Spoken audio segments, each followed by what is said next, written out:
Hi, it's Nero here from Investment Rise, and in today's episode I want to talk about how do you use equity to start buying investment property and build a property portfolio. Okay, so if you're someone who has a home that's risen in value and you're wondering now how do you use that to enter the property market, then I really hope today's episode will be really valuable for you.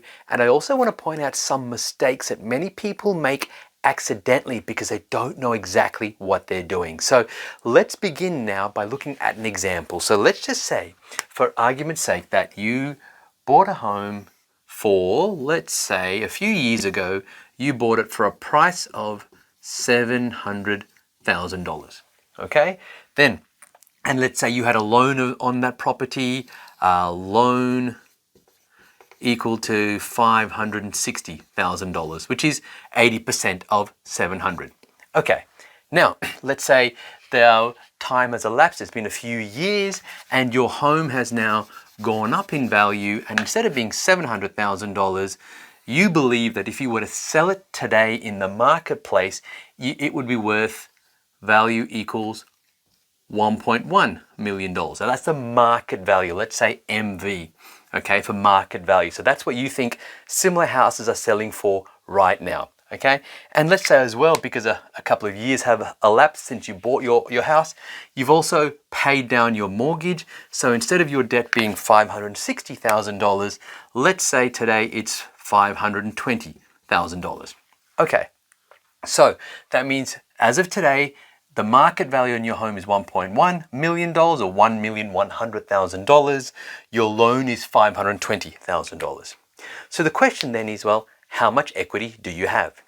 And this is where I see many people get it wrong, at least start by getting it wrong, okay? And so what do most people do? They'll say, well, if your home is worth $1.1 million or you can sell it for 1.1, your debt is $520,000.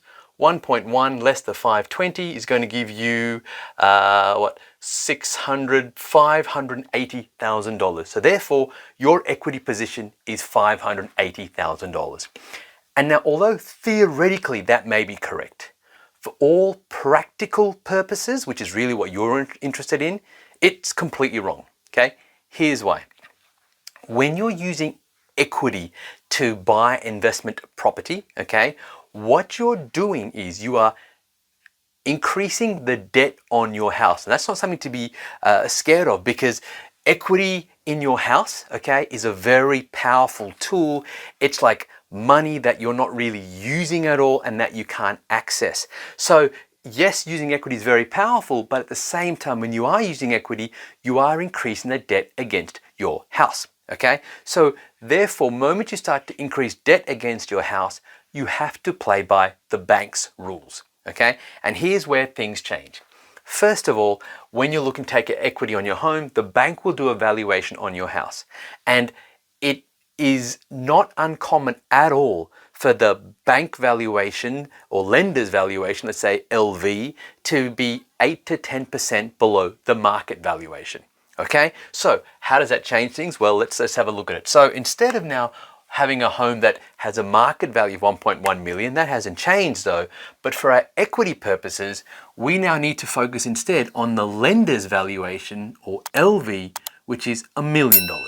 Okay, let's just say that's what the bank's valuer have valued it at. Fantastic. Okay, then what the bank will do is they will not lend you 100% of the unused portion of equity against your house, okay? Rather, they will want to keep a certain amount for themselves to protect them, okay? Remember, a bank's focus is, yes, they want to make money, but more importantly, they want to protect themselves against losing money, okay? So therefore, let's say this bank will lend you 80%. So 80% means that your equity here, so they'll go up to 80%, which is $800,000. Okay? Now, 800,000 less 520 is going to be $280,000. And that is what is known as the available equity, or AE. Okay, so rather than thinking that you had, as we said at the start, $580,000, when you go to the bank and you do the figures and play by the bank's rules, you can see it's come all the way down to $280,000. Okay, now this is just based on the lender's valuation and assuming they will give you 80%. Okay, but the other thing to consider here is the bank may not give you this full 80% of their valuation. Why? Because it comes down to your borrowing capacity as well. Okay, so if, for example, you may be unfortunately unemployed right now or going through a period of changing jobs or whatever the case is, well then right now, even though you might think you've got this equity, it's essentially useless to you because it's locked up, it's inaccessible, you can't get to it. All right, the only way to be able to unlock equity is to be able to show the bank that you have, in their eyes, the capability to what's known as service the debt, which is pay or make the monthly repayments each and every month. Okay, so that's equity. It is not a magic bullet it's not a get rich quick tool. It's not a case of, oh, you've got so much equity because you've owned your home for maybe 5 years or 10 years or longer. And just because you've got equity in your property, you can then go out and buy property. Right? That's not how it works. I know that's how a lot of people kind of make it seem that way, but in reality, there are some rules and constraints that you need to work around.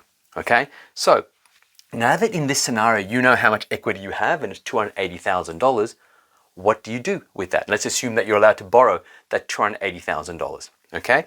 Now, you don't need to use it all, but that's how much you have. So let's say now you're going to buy an investment property and you're going to buy it for, say, $600,000. So let's go investment property IP equals $600,000. Okay? And again, you're going to now borrow, say, 80% on this property here. So your loan against the property is going to be $480,000. Okay, now I'm deliberately using 80% here because it keeps the numbers easier. You can, of course, go to 90% if you've got the borrowing capacity. That will incur extra costs in namely loan mortgage insurance or LMI. And look, if you want me to do another episode on whether you should use LMI or not, should you go up to 90% or stay always at 80% or below, leave a comment below. Just say LMI episode in the comments below if you're watching this on YouTube or Facebook or on my blog, and I will then do a future episode on this, okay? But for now, let's just keep things at 80%. So here we go. We're coming back to the scenario. You're buying the investment property, 80% loan, $480,000. That means you need to come up with the remaining 20%, which is $120,000, plus costs like your stamp duty, your legals, maybe any bank fees, whatever the case happens to be. Okay, so let's say that your deposit is going to be $120,000 plus cost. Let's add another 20 grand onto that. So let's say D plus C, deposits plus costs, is $140,000. Okay, so you're taking $140,000 out of the 280 and then borrowing against the investment property here to secure your investment property. Okay, great. Now, then the question is, what should you do next now that you've got your first investment property?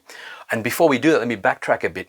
When you're buying an investment property, and especially if you're worried about cash flow and rental returns, especially with interest rates rising at the moment, when you're doing your cash flow numbers, a big mistake I see people make is they look at the rent and maybe they remember take the costs, but then they only calculate their interest payments as if they were only borrowing $480,000. Okay, but in this example, that's not the case because you're borrowing $480,000 plus you're borrowing this $140,000 as well. So you're actually borrowing $620,000. Okay, because it's the total purchase price of the property plus the costs. So therefore, in this example, your loan total lending is $620,000. Okay, so you've got to make sure that your rental income is judged against the repayments of $620,000. Okay, that's the first thing I really want you to understand. Now, if that's not the case, then you need to say, okay, well, how much are you out of pocket? What are the tax advantages? And then do your numbers accordingly. But make sure you're taking everything into consideration. All right. So now that you have got one property here, okay, for $600,000. The question then is, well, should you then go back and use some more equity? Okay, because we used 140 initially out of the 280 we had, which leaves us with potentially another $140,000 we could use. Okay, and the answer to that question is, it depends on you. Now remember, nothing that I share with you is advice. I don't know your personal situation at all. Okay, this is general information based on my now 20 years of investing experience all around the country and 12 years plus now helping others invest in property. And what the answer to this question of, well, should you go back and use more equity again, depends on your risk profile and your goals. What I mean by that is this. You have a property now for $600,000. Let's say now you want to build on that and build a portfolio. You have two options, right? You can wait until this property rises in value, okay? And then take some equity out of this, just like you did with your home. Remember your home, we assumed you bought it for $700,000 and today the bank's valuing it at $1 million. Okay, in the same way you could say, all right, well, I bought this property for $600,000. I'm going to wait for it to maybe get to $750,000 for argument's sake. Then it's going to give me enough equity to go again. And you might think, well, that's going to take 3 or 4 years and I'm happy to wait. Fantastic. Then your answer is that you're just going to wait and then you're going to use the equity from this property as your stepping stone to the next one. Okay, and then wait again and so on and so forth. However, if you are someone who wants to be a bit more aggressive, you want to achieve your goals more quickly, and then you're happy to take on a bit more risk, so to speak, or you've got a greater appetite for risk, then you might say, okay, well, why am I just waiting for this one property to rise in value and I've got all this lazy equity here? I may as well repeat the process. And then you might take another lot of deposits plus costs, $140,000 here, and again, repeat the process. And now you have 2 properties for $600,000. Okay, again, and same scenario, loan again is $480. Okay, again, this assumes your borrowing capacity is okay. You're happy with to do this as quickly. So you might do one now and one in 3 or 6 months time, for example, whatever's right for you. Okay, but if you then take the equity out here of your home, the position it leaves you in is that once you've got these 2 properties, there's no more available equity in your home, okay? So then how are you going to get property number 3? Well, you're going to wait for this first investment property to rise in value, this second one to rise in value, and maybe even your home to rise in value, okay? But let's say you might be like, well, look, we've already taken extra money out of the home. We don't want to take any more equity out of the home. Let's take that off the table. Well, now you've got 2 properties rising in value. Okay, and let's say, for example, now you want to then look at another property for, say, $600,000 at some point in the future. Okay, well, how much do these properties need to rise in value? Let's have a look at that right now. Okay, so through the magic of editing, we've got a clean whiteboard, and here what you can see is now I've just got both investment properties. Okay, so you've got 2 investment properties here. Okay, now let's say, for example, each one rises in value by $100,000. Okay, so that means that it goes up by $100,000. So then, and let's say that's a new lender's valuation. So lender's valuation is going to be now $700,000.